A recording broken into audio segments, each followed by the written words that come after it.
కొన్నిసార్లు మనం పొందే శ్రమలు మన హృదయ కాఠిన్యాన్ని బట్టి కూడా వస్తాయి, మన మూర్ఖత్వాన్ని బట్టి కూడా వస్తాయి, మన పిచ్చితనాన్ని బట్టి కూడా వస్తాయి, మన నడమంతరాన్ని బట్టి కూడా వస్తాయి. చూసుకోవాలి.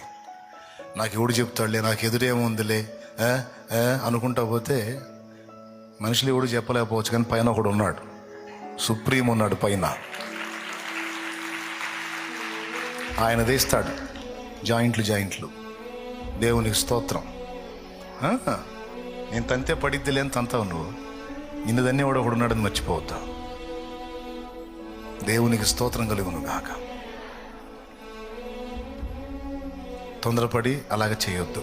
నడమంతరం ఎప్పుడు మంచిది కాదు, విర్రవేగటం ఎప్పుడు మంచిది కాదు, మూర్ఖ చిత్తం ఎప్పుడు మంచిది కాదు.